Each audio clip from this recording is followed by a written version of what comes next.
Grandes genios e inventos de la humanidad. Las células nerviosas. Santiago Ramón y Cajal.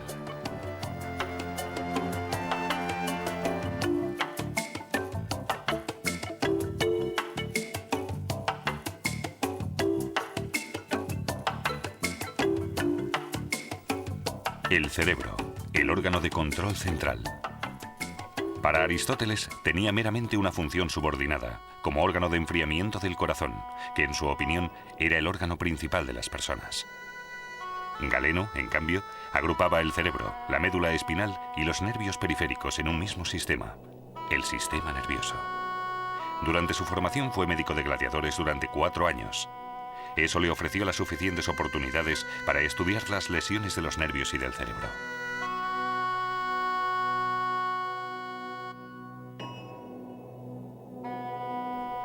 El saber de la antigüedad se perdió durante la Edad Media y dio paso a la superstición. Varias enfermedades nerviosas se atribuían a la influencia de demonios y santos.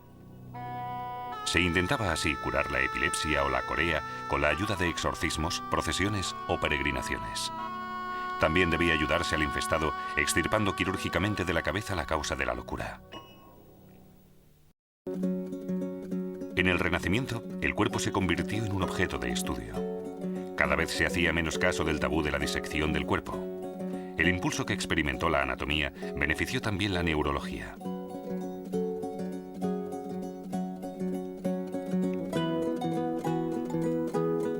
Los anatomistas más famosos de la época, Andreas Vesalius y Leonardo da Vinci, plasmaron la representación detallada del cuerpo humano. Aunque el primer trabajo exacto sobre la anatomía del cerebro fue escrito en 1664 de manos de Thomas Willis.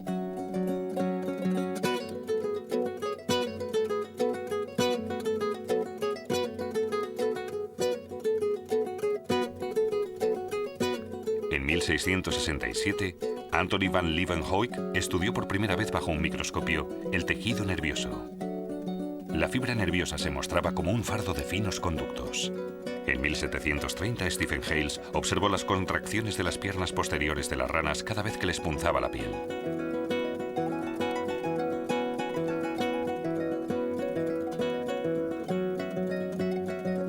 También con ranas realizó el italiano Luigi Galvani su posteriormente famoso experimento. En 1786, Galvani observó cómo el músculo de una anca de rana que colgaba de un gancho de cobre en una barra de hierro se contraía. En un ensayo ulterior, pudo demostrar que se trataba de los nervios que transmiten estímulos eléctricos.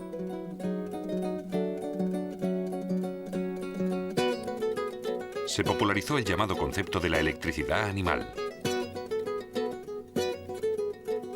No pocos científicos del siglo XVIII creían haber descubierto el principio de la vida en el fenómeno de la electricidad.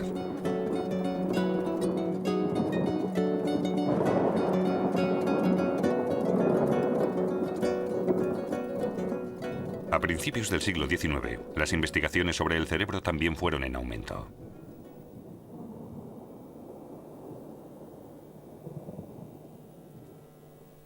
Pero no fue hasta la invención del micrótomo, un aparato que elabora cortes finos de muestras, cuando pudieron realizarse estudios anatómicos con la ayuda de un microscopio.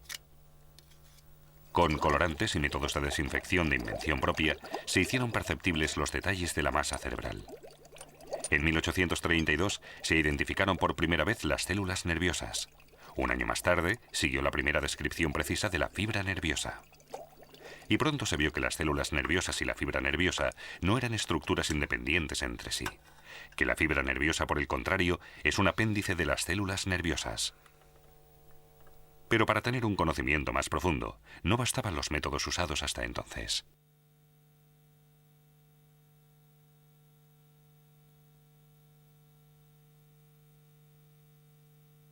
El primero en aportar detalles más concretos fue el italiano Camillo Golgi, con un proceso de tinción especial inventado por él mismo, la tintura mediante nitrato de plata. Pronto pudo diferenciar 2 clases de células nerviosas. Con todo, toda su vida estuvo convencido de que el sistema nervioso está compuesto por una única red ininterrumpida y de vasta ramificación de fibras nerviosas. Según otra teoría, el sistema nervioso está formado por unidades individuales, las células nerviosas.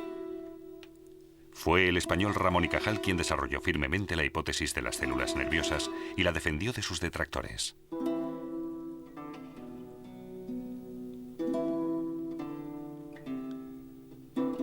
Nacido en 1852 en un pueblo de Aragón, Ramón y Cajal se interesó por las ciencias naturales gracias a su padre, un médico rural. Después de estudiar medicina, ingresó en el ejército y fue enviado como médico militar a Cuba en 1874.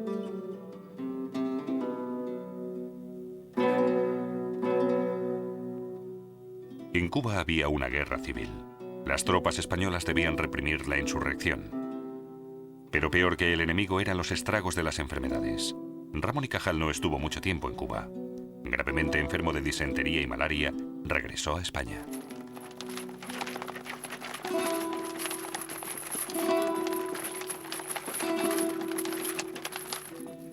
Con la paga ahorrada del ejército se compró un microscopio con el que prosiguió sus estudios médicos.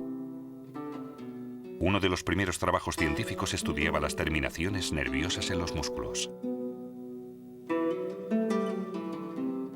Poco después, fue nombrado director del Museo de Anatomía de Zaragoza, una plaza con un sueldo ínfimo.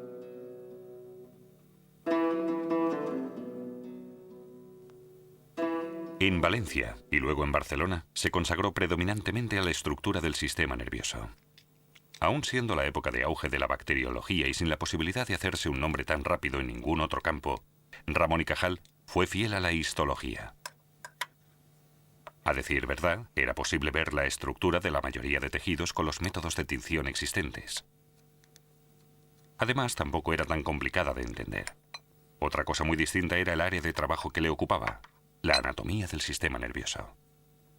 Por el momento, la función del sistema nervioso no podía explicarse a través de su estructura y disposición. Para ello precisaba de métodos de tinción mejorados que le permitieran investigar la fina construcción del sistema nervioso más de cerca. Con un esfuerzo infatigable, Ramón y Cajal concibió nuevos métodos para teñir las distintas partes que componían el tejido.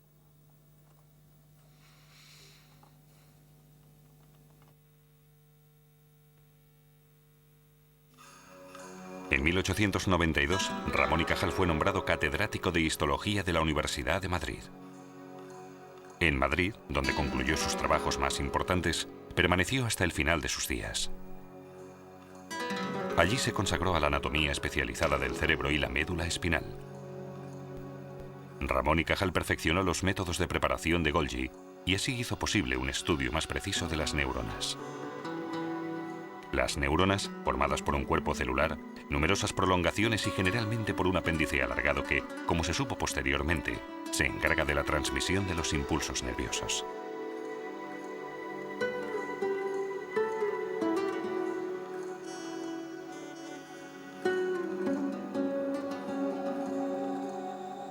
La teoría de las neuronas, según la cual el sistema nervioso se compone de neuronas independientes, ya había sido desarrollada a grandes rasgos en 1887 por otros dos investigadores, Wilhelm His y Auguste Forel.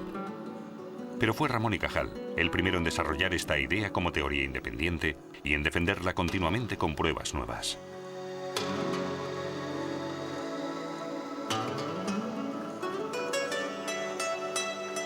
Con tanto trabajo le sobraba un tiempo para sus pasiones privadas, el ajedrez y su labor literaria.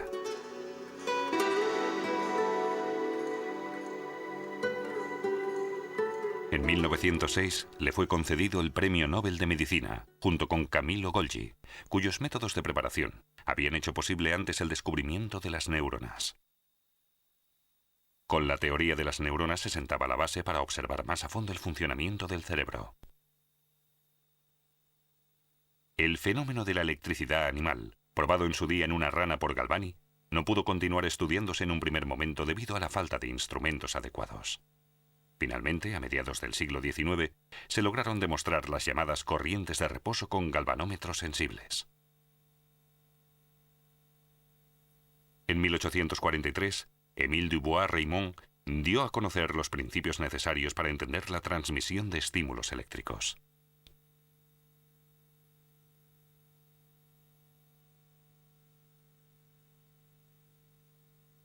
Según estos, el interior del nervio está cargado negativamente, la parte externa positivamente.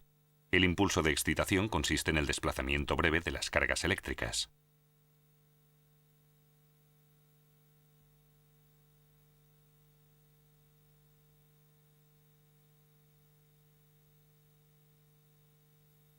La primera apreciación exacta de la velocidad de conducción es de Hermann von Helmholtz. A través de un ingenioso aparato comprobó en un nervio concreto de la rana una velocidad de 27 metros por segundo, es decir, apenas una décima parte de la velocidad del sonido en el aire.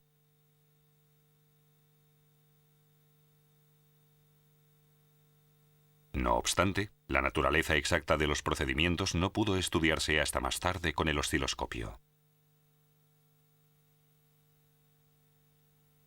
Pero, ¿qué sucede en el punto de unión entre dos neuronas, la sinapsis? Hay sustancias mensajeras o neurotransmisores que se empaquetan en burbujas, están en un extremo de la célula nerviosa y se liberan a través del impulso eléctrico. En fracciones de una milésima de segundo, superan la hendidura y son traducidas por las neuronas receptoras en una señal eléctrica. Las moléculas transmisoras son inmediatamente disociadas, desgastadas y sintetizadas de nuevo. La hendidura sináptica está así preparada para otra transmisión del impulso.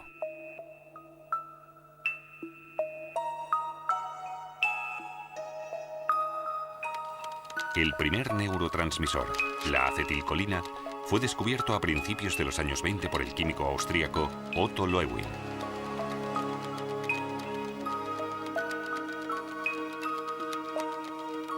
En 1936, Loewi recibió el premio Nobel por este trabajo.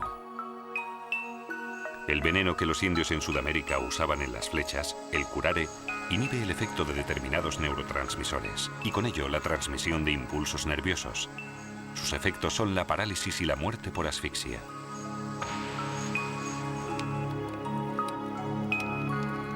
En las anestesias locales se usa el bloqueo localizado de impulsos nerviosos para evitar el dolor durante la operación. El efecto perturbador de muchas drogas sobre la conciencia, así como su fuerza destructora, se debe a que algunas de las sustancias que contienen intervienen en la química de las sustancias de transmisión. El desequilibrio de los neurotransmisores es la causa de numerosas enfermedades. Los cerebros de fallecidos por la enfermedad de Parkinson presentan una carencia clara de dopamina. Igualmente, el Parkinson y muchos casos de hipertensión son consecuencia de una falta o un exceso de neurotransmisores.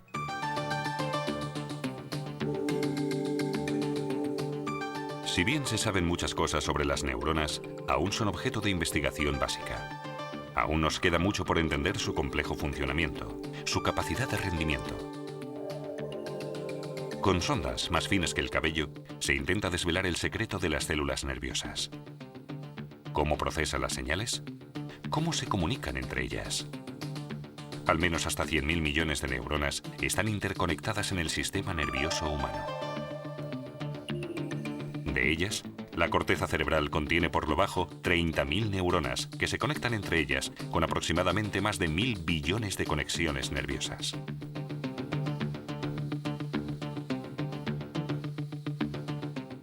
No sabemos si algún día llegaremos a comprender técnicamente la enorme capacidad de nuestro cerebro. Memoria, creatividad, inteligencia y sentimientos. Estas maravillosas facultades se basan en una estructura, cuyo elemento constitutivo es la célula nerviosa.